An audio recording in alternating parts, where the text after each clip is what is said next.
Hello नमस्कार साथियों, मैं मनीष कुमार आप सभी का आपके अपने आरएम क्लासेस में स्वागत करता हूं। आज का सेशन आप लोग के लिए काफ़ी महत्वपूर्ण रहने वाला है, क्योंकि इसमें हम लोग बिहार के कुछ ऐसे आंकड़ों को देखेंगे जो हमारे एग्जाम में डायरेक्ट पूछे जा सकते हैं। तो आप लोग इसे ज़रूर करें, और आप लोग को ये वीडियो अगर पसंद आए तो आप लोग इसे अपने दोस्तों के साथ साझा कर दें और लाइक करें, और हमारे चैनल को अभी तक सब्सक्राइब नहीं किया तो सब्सक्राइब भी कर ले। चलिए हम लोग शुरू करते हैं आज का अपना ये सेशन। और हमारा पहला पॉइंट कर रहा है प्रति व्यक्ति आय सर्वाधिक 2019-20 में तो किस ज़िले में है। तो आप लोग ध्यान दीजिएगा, क्योंकि इसमें हम लोग क्रम देखेंगे, पहला, दूसरा और तीसरा तीनों स्थान देखेंगे, क्योंकि हमारे बीपीएससी में क्या किया जाता है तो क्रम भी पूछ लिए जाते हैं। तो प्रति व्यक्ति आय के मामले में आप लोग ध्यान दीजिए कि कौन सा जिला जो है शीर्ष पे है। तो शीर्ष स्थान पे पटना है, दूसरे स्थान पे बेगूसराय और तीसरे स्थान पे मुंगेर। तो आप लोग शीर्ष क्रम जरूर याद रखिएगा। और वो कैसे याद रख सकते हैं तो देखिए, प्रति व्यक्ति आय के मामले में क्या होगा तो बिहार का सबसे विकसित शहर आप लोग कह सकते हैं कौन सा है तो पटना है, और पटना में जो होगी सबकी आय ज़्यादा होगी। तो आप लोग याद रखिएगा कि सर्वाधिक प्रति व्यक्ति आय क्या होगा तो पटना।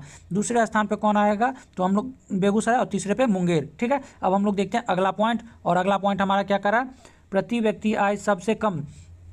तो सबसे कम प्रति व्यक्ति आय कहाँ की है तो पहले स्थान पे आता है शिवहर, दूसरे पे अररिया और तीसरे पे सीतामढ़ी। ठीक है, तो आप लोग इसको कैसे याद रखिएगा तो देखिए, शिव जी कहाँ रहते हैं तो पहाड़ों में रहते हैं, और पहाड़ों में रहने वाले को पैसे से कोई ज़्यादा मतलब नहीं होती है। ठीक है, तो हम लोग इसे याद रख सकते हैं शिव जी से शिवहर। ठीक है, तो प्रति व्यक्ति आय शिवहर में सबसे कम, दूसरे स्थान पे अररिया, तीसरे स्थान पे सीतामढ़ी। अब हम लोग देखते हैं अगला पॉइंट। और अगला पॉइंट हमारा वर्ष 2020 में सर्वाधिक वर्षा वाले जिले। तो 2020 में सर्वाधिक वर्षा कहाँ होती थी तो इसका आप लोग याद रखिएगा किशनगंज। ठीक है, कौन सा तो पहले स्थान पे किशनगंज, दूसरे स्थान पे सुपौल और तीसरे स्थान पे पश्चिमी चंपारण। तो सबसे ज़्यादा बारिश कहाँ तो किशनगंज, फिर सुपौल, फिर पश्चिमी चंपारण। और किशनगंज को हम लोग कैसे याद रखेंगे तो जहाँ सबसे ज़्यादा बारिश होगी वहाँ क्या करते हैं तो कृष्ण जी बारिश से बचाने के लिए पहाड़ को हाथ में उठा लेते हैं।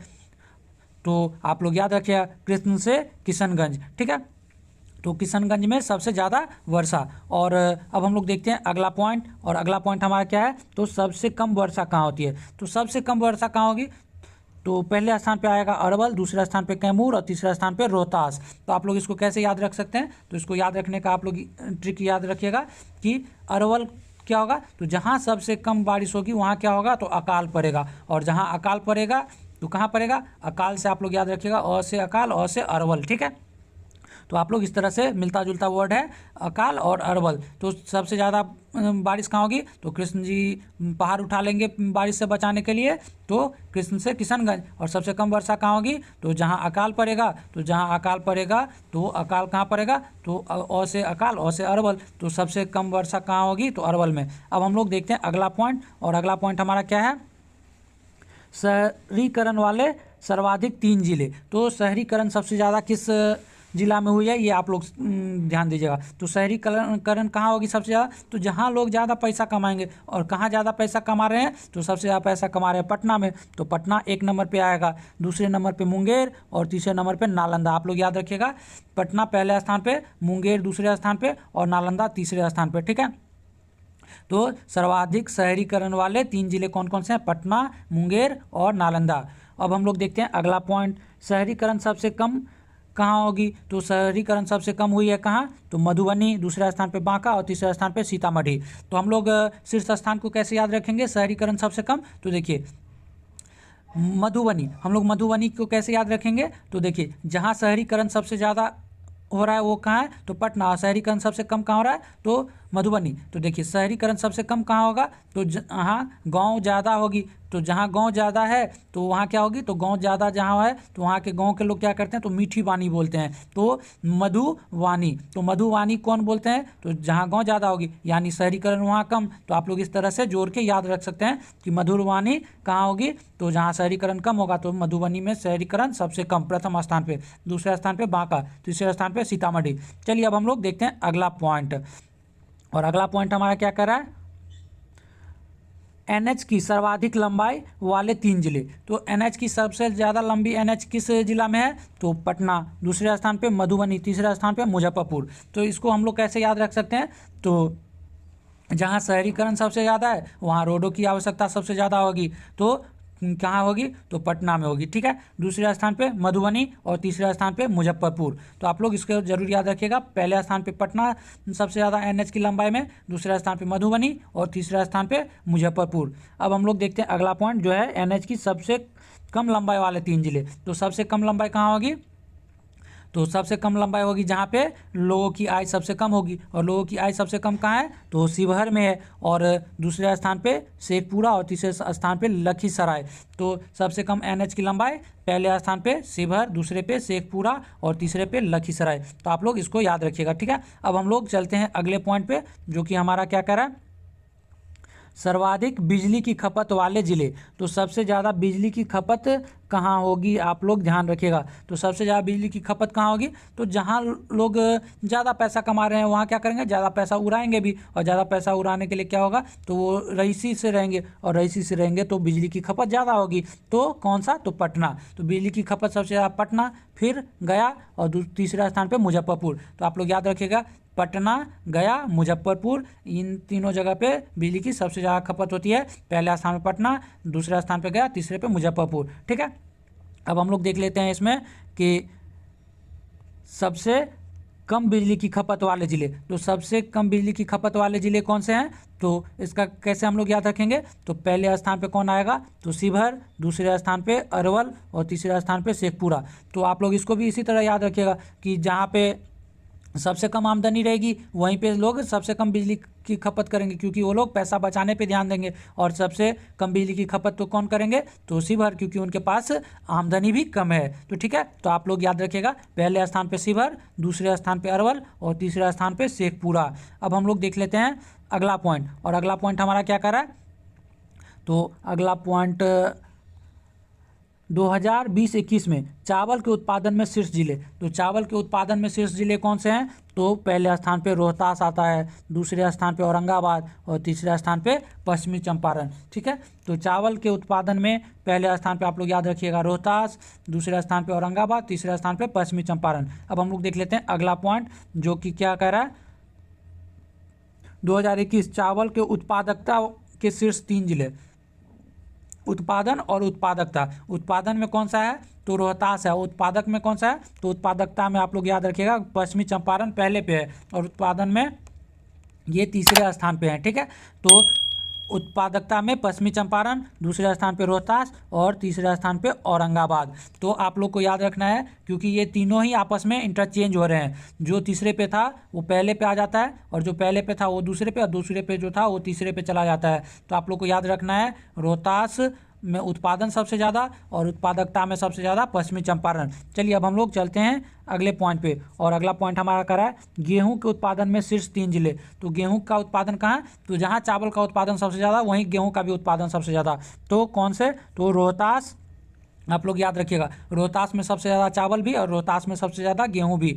दूसरे स्थान पे आता है मुजफ्फरपुर और तीसरे स्थान पे आता है भोजपुर। ठीक है, तो पहले स्थान पे रोहतास गेहूं के उत्पादन में, दूसरे स्थान पे मुजफ्फरपुर और तीसरे स्थान में भोजपुर। और वहीं उत्पादकता में पूछ ले तो उत्पादकता में पहले स्थान पे कौन आएगा, तो बेगूसराय।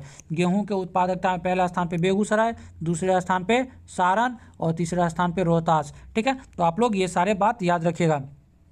अब हम लोग चलते हैं अगले पॉइंट पे, और अगला पॉइंट हमारा क्या करा है, मक्का के उत्पादन के शीर्ष 3 जिले। तो मक्का के उत्पादन के शीर्ष 3 जिले कौन कौन से हैं, तो पहले स्थान पे आ जाएगा आपका कटिहार। तो देखिए आप लोग इसको कैसे याद रखिएगा, तो मक्का को काट के हम लोग हार बना लेते हैं, तो कटिहार में क्या होगा, तो मक्का का सबसे ज़्यादा उत्पादन। दूसरे स्थान पे पूर्णिया और तीसरे स्थान पे बेगूसराय। ठीक है, तो मक्का का आप लोग याद रख सकते हैं, मक्का को काट के हार बना लेंगे तो कटिहार पहले स्थान पे, दूसरे स्थान पे पूर्णिया और तीसरे स्थान पे बेगूसराय। और मक्का का उत्पादकता में शीर्ष स्थान किसका है, तो उत्पादकता में पहले स्थान पे आता है अररिया, दूसरे स्थान पे पूर्णिया और तीसरे स्थान पे कटिहार। ठीक है, तो आप लोग इसको ध्यान दीजिएगा, उत्पादकता के हिसाब से भी कौन है, तो उत्पादन के हिसाब से कटिहार है पहले स्थान पे, और उत्पादकता के हिसाब से पहला स्थान पे अररिया है। चलिए अब हम लोग अगला पॉइंट देख लेते हैं, और अगला पॉइंट हमारा क्या करा, दलहन। तो दलहन का उत्पादन शीर्ष 3 जिला कौन सा है, तो दलहन का भी आप लोग याद रखिएगा कि पहले स्थान पे कौन आता है, तो पटना आता है, दूसरे स्थान पे नालंदा और तीसरे स्थान पे औरंगाबाद। तो दलहन के उत्पादन में पहले स्थान पे पटना, दूसरे स्थान पे नालंदा, तीसरे स्थान पे औरंगाबाद। और अमरूद का सर्वाधिक उत्पादन कौन करता है? तो अमरूद के मामले में आप लोग याद रखिएगा कि पहला स्थान पे नालंदा, दूसरे पे मुजफ्फरपुर, तीसरे पे रोहतास। आम का सर्वाधिक उत्पादन कौन करता है? तो आम का करता है सर्वाधिक उत्पादन पहले पे दरभंगा है, दूसरे पे पश्चिमी चंपारण और तीसरे पे मुजफ्फरपुर। ठीक है, तो आप लोग ये सारे बात याद रखिएगा। अमरूद के मामले में कौन है? तो अमरूद के मामले में नालंदा है, मुजफ्फरपुर है, रोहतास है। वही आम के मामले में दरभंगा है, पूर्वी चंपारण है और मुजफ्फरपुर है। अब हम लोग देखते हैं अगला पॉइंट, जो कि आलू का सर्वाधिक उत्पादन कौन करता है? तो आलू का आप लोग याद रखिएगा सर्वाधिक उत्पादन पहले स्थान पे पटना, दूसरे पे नालंदा, तीसरे पे समस्तीपुर। पटना में सबसे ज़्यादा आलू का उत्पादन भी होता है। पटना में सबसे ज़्यादा आप लोग याद रखिएगा कि दाल का भी उत्पादन होता है। अब हम लोग देखते हैं अगला, जो कि है प्याज का सर्वाधिक उत्पादन कहाँ होता है? तो प्याज का सर्वाधिक उत्पादन कहाँ होता है? तो प्याज का सर्वाधिक उत्पादन होता है आपका नालंदा में, दूसरा स्थान पे पश्चिमी चंपारण और तीसरा स्थान पे पटना। और मछली का सबसे ज़्यादा उत्पादन कहाँ होता है? तो मछली का सबसे ज़्यादा उत्पादन होता है मधुबनी में, दूसरा स्थान पे दरभंगा और तीसरा स्थान पे पूर्वी चंपारण। तो आप लोग याद रखिएगा मछली में दरभंगा दूसरे स्थान पे आता है, पूर्वी चंपारण तीसरे पे और पहले पे आता है मधुबनी। ठीक है, तो ये सारे बात आप लोग याद रखिएगा, हो सकते हैं आप लोग को एग्जाम में ये पूछ लिए जाएं। और इसी में आप लोग ध्यान दीजिएगा कि पेट्रोल का सबसे ज़्यादा सर्वाधिक खपत कौन करता है? तो पेट्रोल की खपत के मामले में भी पटना पहले स्थान पे आता है, मुजफ्फरपुर दूसरे स्थान पे आता है। और पेट्रोल का सबसे कम खर्च कौन करता है? तो पेट्रोल का सबसे कम खर्च करता है बांका। ठीक है, और दूसरे स्थान पे आता है शिवहर। और डीजल का सबसे ज़्यादा खपत कौन करता है? तो डीजल का सर्वाधिक खपत करता है शेखपुरा और दूसरे स्थान पे आता है पटना। और डीजल का सबसे कम खर्च कौन करता है? तो किशनगंज। और आप लोग इसे कैसे याद रखिएगा? तो किशनगंज में बारिश सबसे ज़्यादा होती है, तो बारिश ज़्यादा होगी तो खेत वगैरह पटाने के लिए क्या होंगे? तो पानी की कम आवश्यकता होगी, और पानी की कम आवश्यकता होगी तो वो लोग कम डीजल का इस्तेमाल करेंगे।